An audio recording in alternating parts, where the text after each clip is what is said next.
Hello and welcome to Project Management for Researchers, Part 3. This is Scope. So, as with the previous two, these training sessions were devised as workshops. So they really work best in a classroom setting. So we get a group of postdocs together to discuss their own experiences, ask a lot of questions and try and come up with the answers together. And they were originally developed as part of the EDGE Marie Sklodowska-Curie co-fund program. So this recording is a stripped down version of the workshop where I'm just going to go over some of the key points. If you do want to run this as a workshop, please don't hesitate to get in touch. My name is Richard Tuig. I'm a program manager at Trinity College Dublin, and my email is there on the screen. So we remind ourselves we are looking at research projects from the point of view of the project management triangle, which is based on the project management body of knowledge. So there's 3 points of the triangle. We've done 2 of them. We've done budget and cost, and we've done time and schedule. And now the third part is looking at scope. I left this till last because it's probably the hardest one to understand what we're trying to achieve here. Scope management is something that maybe seems alien to researchers because the scope of a project is something that we know is quite poorly defined in a research project. That's the nature of research. And I felt the same way until I started putting this workshop together, and then I discovered that that very fact means that there's no one right way of managing scope in research projects. So it's actually quite interesting to go and look at the tools that are available in the PM in the body of knowledge and see how we can adapt them so they can be really useful for managing scope. And I think it's something that can really differentiate how you manage your projects if you have an understanding of these tools and how to apply them. So I'm going to start from the beginning in this case and look at the definition of scope from the project management body of knowledge. So for what we understand to be a traditional project, a non-research project, the scope refers to the set of deliverables or features of a project derived from the project requirements, and the scope is the work that needs to be done to deliver that product or service with a specified feature or function. So it's a clear identification of the work required to complete or deliver a project. And they say that the project manager's responsibility is to ensure that only the scope will be performed. So the scope is well defined, it has specifications, it has a set of features or functions, and our job as a project manager is to deliver that scope and only that scope. And then there's documentation involved, which sets the boundaries of the project in terms of what that scope is, who's going to be doing what within the team, and then the procedures and validation methods to ensure that we have delivered what we said we'd deliver. Right. So why is scope so important, therefore, and why do we have this thing where we want to deliver just the scope and only the scope? Well, you can save a little bit of money in projects by coming in under budget, and you can realize some advantage that way, and you can save some money by coming in ahead of schedule, and you can realize some competitive advantage that way. You can lose so much more by not delivering what you were meant to deliver and being penalized through whatever contract you have with your sponsor for not delivering the project, or even worse, doing work that you're not paid for, so doing more than is in scope but not actually capturing that value when it comes to being paid at the end of the project. A canny project manager, maybe dubiously moral project manager, would realize that they probably know more about how to deliver the project than the person that is paying for it, than their client, and would define it very tightly and be fully aware that when they agree the scope at the beginning of the project, there may be other aspects which are needed to deliver the objective of the project that haven't been written down in the scope. What they then do is they wait for the client to realize it, wait for the request to come in, and that is called the change order. And that is where they go ka-ching. This is one of the most famous memes in project management, where you have a boat, a small dinghy, the value of that is the original contract, and then the change order is the behemoth yacht next to it. So this, in kind of traditional project management, this is what scope management is about. It's about limiting what you say you will do for a client, so that you protect the value of what you are doing, so you make sure you can deliver what you said you do, and that anything that comes in from the outside, you're able to realize value out of that, so you're able to get paid for that. So Still sticking with what we consider to be non-academic projects, non-research projects. There's 6 processes in the body of knowledge that make up scope management, and they go from the planning phase, so setting up your scope management, collecting requirements, breaking that down to a scope statement, so that's the detail of exactly what you're going to deliver, create the work breakdown structure. We covered work breakdown structure in the previous session in scheduling. Deciding, and then we get into the actual execution of the project, where we validate that we are doing what we said we'd do. So we formalize and accept the deliverables that are in the project, and we continuously control the scope. So we make sure we monitor and manage any changes that occur. So they're the processes. That all presents itself in the key document for the scope, which is the project scope statement. That consists of the project objectives, a short description of what the scope is, and then you break that down into the requirement, which has the work breakdown structure as the key tool within that. You set the boundaries, so you say what's not in the project, that's the key thing, and then you define the deliverables, what will be delivered, and how they will be assessed as valid deliverables, so what are the acceptance criteria at the end. And that's your scope statement. A couple of bits of terminology to do with scope, and you may have heard of one or both of these. So scope creep is when requirements creep into the project that were not originally in the scope statement, and end up being done in an uncontrolled way. So scope creep is uncontrolled change to the scope. Gold plating is where you deliver more than you originally promised to in the scope, but you only do that in order to use up budget that is there. So gold plating is using up budget by adding unnecessary features to the scope. So now it's interesting to think about those in the context of a research project, and we'll come back to scope creep and gold plating and see if they have any relevance to us in a minute. But see, these are some of the comments that I hear day to day about scope management and research projects. So researchers saying, look, I have to be ambitious in my proposal to win a project. I know I'm not going to achieve everything in the scope. And my scope is something that's fluid. Things move in and out all the time. Every time I speak to a new person, my project changes a little bit. I don't know exactly how I'm going to achieve the scope yet. I have to try a few things. My objective's kind of fuzzy. It's a bit ambiguous. And this idea that, look, I'm just working on something really crazy. There's no way I can manage what I'm trying to do here. There's no way I can put any definition around it. As we said before in the previous session, these are all really valid concerns. What we're trying to do here is use some of the tools that are available in the project management handbook to try and address these challenges and to try and help us move towards efficiently managing our project in the face of these challenges. So, how are research projects and plans different? So the PM box says that the deliverables are derived from the project requirements, and the scope is the work that needs to be accomplished to deliver a product or service. For us in research and in most innovation projects as well, we change this a little bit to say the scope is not the work to deliver a product with specified features. It's the work that needs to be accomplished to solve a certain problem. So normally we can define that problem very well, and we can define the approaches that we're going to take very well, but we may not be able to specify exactly what the solution to that problem is at the start of the project, but that's okay. So how does that apply to our contract? So we have a project, we have a contract, and that contract includes a description of the work we're going to do. It may be called the description of work, maybe description of action, depending on the type of project and the type of sponsor that you engage with. So if we look at the contents of the DOW and compare them to the project scope statement. So we do have the objectives, but this is the vision. This is the research question. This is the problem we're trying to solve, and this defines our high level of objectives. And generally, this is very clear. The scope description would be the second level below that. We talk about going beyond the state of the art, but we're quite fuzzy in how we do it and how far beyond the state of the art we're going to get.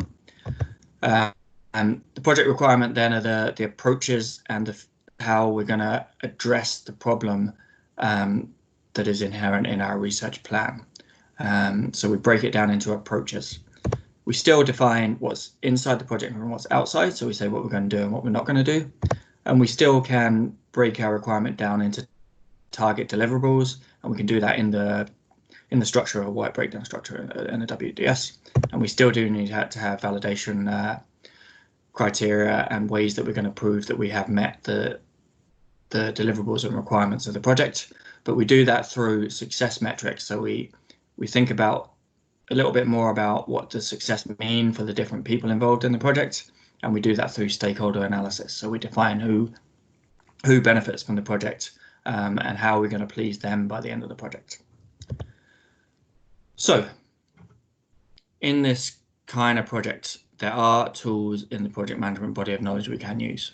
So in the planning phase, and remember the planning phase may occur when you're writing the proposal, and then you probably revisit it just before you start the project or in the first months of the project to improve the accuracy of your plan. So there's 4 tools you can use. One is the definition of the problem, breaking it down into requirements and the approaches you're going to do. I'm not going to spend any time on that because that really is the job of the researcher. That's your job as the person who's defining the project, and you know how to do that for the field that you're working in. There's the work breakdown structure. I'll touch on that briefly again just to define what it is. We did it before in scheduling. Stakeholder mapping is a very valuable tool, and you're often asked to do it at proposal level. And then risk analysis, I'm going to leave, and I'm going to do a whole section on risk management at the end of this session. So, work breakdown structure. Once again, this is a deliverable orientated decomposition of the work into units, but it includes everything, the entire scope of the project, and it breaks it down into manageable units. For our kind of project, which I'm calling a soft project with a fuzzy aim, we change this slightly and we allow a problem or approach orientated decomposition where we break our problem down into the requirements to address facets of that problem, and we define the approaches that we're going to do during the project in order to work towards a solution to that problem. The second tool is stakeholder mapping. Now, like I say, you're asked to do this in a lot of proposals now, and it's a common feature of proposals. I often see that people only think about people that can benefit from the project commercially. So they use this more as an exploitation planning tool, which is one aspect of stakeholder mapping. But a stakeholder isn't necessarily just somebody who's going to benefit from the project through IP or through a commercial relationship. A stakeholder is anybody, an individual or a group or an organization who may be affected or may perceive themselves to be affected. They may only believe they're affected, even if they're not, by a decision, activity, or outcome of a project. So it's anyone that the scope of the project matters to, and it's anyone that can influence the scope as the project proceeds. When we talk about mapping, we're not talking about geographical mapping. We're talking about putting them on this particular map that I've got on this slide here. So the way you go through the process, you'd list all those people. So you'd have a brainstorming session, or whichever way you want to do it, interviews or consultations or looking at previous projects. You'd list everybody, individuals, groups, organizations who may be affected by the project. And then you'd map them in terms of high, medium or low influence on the project. That is sometimes called power, and that is the degree that they could affect the project scope by their actions. And then you map them on the x-axis down the bottom in interest or impact, which is the degree that they are affected by activities during the project. And again, it's a high, medium, low. So it's quite subjective, and it's something you might come back to and move things around as you go through the project. But it's a useful tool to do to put these things in the table. You then come up with a strategy for each stakeholder, and you define how you're going to treat them in terms of your communication with them, and also in terms of where you want them to end up at the end of the project or as you move through the project. So you may want them to move on this map. So we love dividing things into quadrants in project management. So this is the way we do it. So the easy ones to think about are people who have high influence over the project and a high interest in the project. They're very close to being on the project team. So you'd work as closely as you can with them, and you'd manage them as you would do people within the project. People who have very low influence and low interest in the project are quite far removed from the project by definition, and you'd really spend as little effort talking to them as possible or doing anything with them. The other quadrants are a little bit more interesting. So people who have very high influence over the project, but aren't particularly interested in it, they're the ones you want to keep happy and try and satisfy their needs, because they're the people that could change a line on a spreadsheet and wipe your budget out without really caring about it. They're the ones who could also be of huge benefit to your project if they just decide to take an interest. So they're people that you may decide you want to increase their interest in the project in order that you move them into that manage box so that they're kind of less dangerous to your project. The bottom right hand quadrant, are people who have very high interest in your project but very little influence. And they're people to consult only as and when you need to. So talk to them where it's appropriate, but otherwise keep them at arm's length, because the danger is they can become a big suck on your time because they'll be very interested in what you're doing. They'll talk to you a lot, but really they don't have much relevance to your project. You may decide to move them to one of the other quadrants. So you may decide to increase their influence over the project, and you could do that by, say, inviting them to be part of a steering committee, or put them on one of the project boards, or you may decide to decrease remove them from the project somehow, so try and move them into the monitor the minimum effort quadrant. Right, a few more tools. So when you get into actually executing your project, more tools from the project management handbook. First one is deliverables, and I'm not going to spend any time on that. You know what deliverables are now, and the way you structure them and the way you deliver them is quite specific to the type of project and the field of research you're working in. But they are a tool for when you deliver a project, you check against the original project vision, as to whether that deliverable aligns with what you originally intended it to be. A review, again, I'm not going to spend time on that in this session. A review is where you look at a set of the whole deliverables together, and you may look at progress as well in terms of milestones and KPI kind of metrics. Running good meetings is a very important skill, and if you can find training or get experience in running review meetings, it's something that can make a big difference to the smooth running of your project with your sponsor. So I am going to spend a little bit of time on change management, and then I'm going to move on to risk management and talk about the whole process of risk management. Now, risk management isn't especially a scope management tool. It's a tool for managing lots of different things on your project. But in research plans and research projects, it really comes into its own when you're talking about the scope. So change management, and I did mention this in the finance session, if you were watching that. So change management really only applies at the very top level. So when you're making changes that affect the vision of your project, so at the work package level or at the milestone level.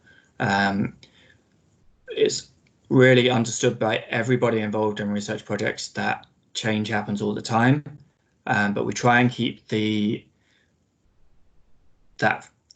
fluid changes, we try and keep that to the task level, where you're making quick changes, you're reviewing, and you're on that cycle of plan, execute, review, plan, execute, review. That's okay to make small changes as long as you keep track of what's going on. At the top level, when you get to a review point, a deliverable point, or a milestone point, you'd look at your baseline and you'd see if there's any significant changes to the vision of the project, and then you may go through a formal amendment process. You also have formal amendment processes whenever the budget is affected. So when a partner changes or a partner leaves, when a subcontract is required, when there's a budget transfer to a category that doesn't exist already in your plan, when the end date changes, and this is the one when there's a significant change in the task actions. My view is that significant change means there's a change to the high level vision or objective of your project, or you're introducing new approaches that weren't originally envisaged in your project plan. That's change management. You may choose, particularly in big and complex projects, to introduce your own change management system at a lower level than the one that occurs with the sponsor. And then you may have like some very big projects, you'd have a change management board, you may have a change manager, and you'd really follow very formal processes in order to track what's going on with your scope. The second one is risk management. So we're talking about project risk here. Often it can be confused with safety risk assessments, particularly in the kind of science fields where people have to do risk assessments all day. And it's a similar approach, but we're looking at project risks here. And a project risk is an uncertain event in a project that has an effect on at least one project objective. And the key difference there is it could be a negative or a positive effect, whereas a safety risk would generally always be negative.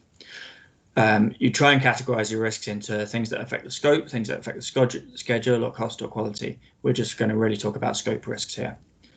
The steps to develop your plan are identify the risks, perform some assessment, and then come up with a plan for response. And then as you move into the execution phase of your project, you'd monitor for risks and you keep a live action tracking log. So I'm going to go through those steps. First, a few common mistakes. Number one, in a research project particularly, and this actually applies to every project, thinking that having no risk is a good thing. If there's no risk in a project, you wouldn't do it because it would just be done. If there's no risk, particularly in a research project, you wouldn't be able to be funded for it via public means because they'd say, well, if you know what you're doing and there's absolutely no risk in achieving the project objectives, then you can go and find private investment. You could go to a bank and you could follow through that project. So there must be some degree of risk in your research project. I see a lot of statements in risk assessments like, well, the project is very ambitious, but we have such a good team that we're definitely going to get to the objectives. That's not a good thing. That means I, as a sponsor, can't fund your project. Second mistake is kind of being too broad. So saying things like, well, we just may not achieve our objectives, and then trying to break that down. Like you have to have very specific research-based risk statements. And I'll go over what's in a risk statement in a second. Only considering negative effects. Like I say, project risks can have positive effects as well. Things like it could be a negative event, but it may have a positive outcome. Like if an aspect of the experiment fails, maybe we can eliminate a certain section of the project and focus our resources on somewhere where we're now more sure that we can achieve success. The last things, these are things that are so common that in a way I'm hesitant to call them mistakes because actually they're just kind of different practices. So they're slightly outside the accepted norm. So a lot of people would confuse causes, events, and effects and impacts. A lot of people would just call response planning mitigation as a whole, when actually mitigation is only one kind of response planning. And often you're not asked to plan contingency measures in your risk assessment, when it is quite an important factor is to think, okay, what if this did happen, then what measures would I put in place? And the last one is not keeping the process alive throughout the project. So your risk response plan and your risk management documents should be live documents, and you should revisit them very regularly. So risk identification. Each statement of a risk needs to have a cause, it needs to describe the event, and it needs to describe the effect. Now, you may not always know the cause very well, so you may not be able to define that very well, but you should be able to describe exactly what the event is that may happen. And you should be able to describe the worst case scenario, so what happens without any controls in place. How do you identify those risks? So a few tools or methods for doing that. You can go to your work breakdown structure and you can step through each task and try and come up with 1 or 2 risk statements for each task. That's quite a fast way of generating a lot of risks. In some cases, you can obtain a checklist. So your department may give you a list and say, these are common risks that would occur in research projects. And then you just work down and tick them off. You may pick categories and say, I'm going to look for all the risks that relate to X within my project, and then I'm going to look for all the risks that relate to Y in my project. So you may be able to define categories and structure your risk identification step like that. You may go and interview people who are either involved in the project or have done similar projects. And you may just have a brainstorming session where you all sit down and throw out all the risks that you can think of. And you may look at old projects and see what they came up with. Your job then is to move on to assessing those risks. And if you've generated a huge amount of risk statements through these kind of exercises, brainstorming or stepping through the project, you may decide to just filter them and look at the top 10 risks or the top 15 risks before you go on to the next stage. That's acceptable. You would then go through and classify them in terms of the probability of them happening. So you generally give a 1 to 5 score for a probability, and then the severity of the impact of the risk, and you go from 1 to 4. This is really, like I say, this is considering negative risks. You often only do this kind of risk assessment step for negative risks. You could think about it as the equivalent for a positive risk or an opportunity. You just go the other way with the scale. You multiply the severity and the probability you get together, and it comes up with a score. This is still qualitative risk assessment. This is very subjective, this kind of assessment. You do it very quickly, and you do it just to rank your risks in order of impact. So what that allows you to do is then to focus on the red ones, and you can kind of forget about the green ones so much because you don't have to worry. Risk response strategies. So like I said earlier, mitigation is just one response to risk. And mitigation is to reduce the severity of the risk. So you take actions to make sure that if the occurrence of that risk has a lower severity, it's not severe towards the project objectives. Another one would be to avoid it, and that's to take every step you can to reduce the probability of it happening. If you can't mitigate and you can't avoid, you may decide to transfer the risk, and that would be an example of that would be a subcontract in that task. So I say, look, this one is just too much risk for me to do for my project, so I'm going to pay someone else to do it. I'm going to transfer the risk to them. That introduces its own risks, and you may then have to add in another risk at the bottom, but you've transferred that particular risk to somebody else.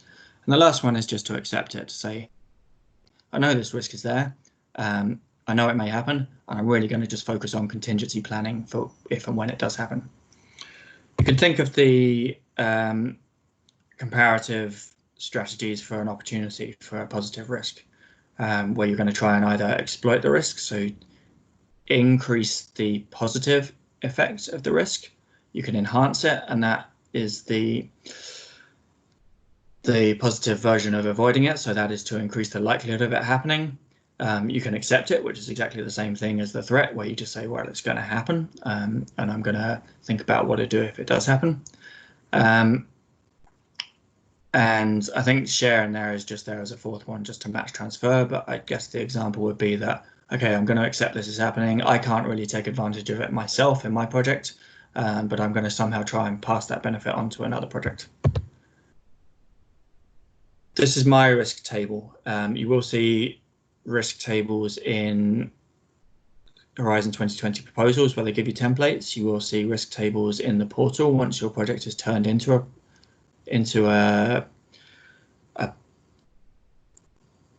real project that's been funded, and we transfer everything from the proposal into the EU portal. You'll see the risk table appears in there. Those, in my view, still don't contain everything that is needed for a complete risk response plan.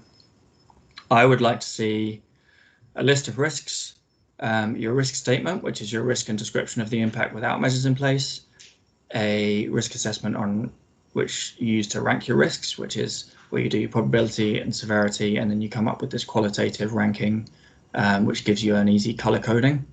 Then I'd like to see some risk reduction actions. So these are response measures, which may be mitigation, they may be prevention. And then I'd like to see a contingency column, which is, how do I know this risk has occurred? So I have a trigger there that says, when I see this happening, I know this risk is active, and then I have some actions to take if it does occur. And I've used a project example here of a polymer additive development project, and I've put a couple of example risks in there for project risks, ranked them, and come up with some response measures. It's really good to have this, because then when you're at your review with your project officer and something has happened, you can point back to it and say, I said in my plan that this had a chance of occurring. I've identified that it has occurred, and now I have some actions already agreed that I'm going to take in order to address the risk, address the outcome of the risk. So just go over the process again. you're going to do risk management, you're going to assemble your team. This is who's involved in generating the risk statements. You're going to select your methodology. How are you going to come up with all those risk statements? You do your risk identification exercise. You do some analysis, and then you do your response plan. You publish this as a live document. So you put this somewhere where everyone on the team can access it, and maybe a limited set of stakeholders can access it. So there's your risk management plan and your action tracker. On a big project, you may have a separate risk action tracker. On a small project, you may combine those actions with your project actions. And then you monitor and control as you go forward. And I've drawn this as a circle because I'd like to see a step where you review what's happened in your project in terms of the risk management and learn for the next time. So, talking about learning, one more tool for you is the lessons learned meeting. And this is something that very rarely happens in research projects. And I can tell you why, but maybe we'll do it at the end of the slide. So this is a meeting. And it's a meeting where you get everyone together who is involved in the project, and you discuss lessons learned and how you're going to learn from them in future projects. So some tips on planning that meeting. The important thing is to decide how the findings are going to be recorded so that you can actually transfer that knowledge. You need to make sure everyone who's coming to the meeting has all the data they need to be able to contribute. You set an agenda as you would with any meeting. You start with successes, so you start on the positive and then you move through to issues and failures. And you answer the questions, what would we do the same if we did this project again? What would we do differently? And what does the wider organization need to know and do to respond to what we've learned in this project? We can structure the meeting by subdividing it into project areas. We can look at people, process, technology. We can go by phase, or we can look at functional specialities. But be aware that everyone has something to contribute in the meeting, depending on how the project went. And so if it's a project with a lot of failures, you may prefer to break people into small sessions, and you may prefer to bring in an expert third-party facilitator. If the project went very smoothly and it's a mainly positive meeting, it's probably okay to keep everybody together. Why doesn't it happen? Well, it's rare to find in a university setting a mechanism for passing lessons learned from one project to another. So if that mechanism doesn't exist, if there's not that central repository for lessons learned, then this exercise becomes, to use a poorly word, academic. So, what have we talked about? Scope management in hard and soft projects. So hard projects is the traditional project management book of knowledge projects. Soft projects is more like a research project with a fuzzy outcome. Tools for planning and scope. So we looked at the work breakdown structure again, stakeholder analysis and mapping, change management, risk management, and finally lessons learned meeting. So that's the end of our series. So I hope you've enjoyed it. We've looked at the three corners of the project triangle: budget, time, scope. If you look at the project management body of knowledge, there are 11 practice areas, I think now, which include budget, schedule, scope, but also quality. Stakeholder management has its own practice. Risk management has its own chapter, and all the interactions between the two, so integration management and communication management, they all have their own areas. But really, we're looking at a level below that where we're looking at all the tools and processes that are involved in project management and adapting them and applying them to research projects. I hope it's been useful to you.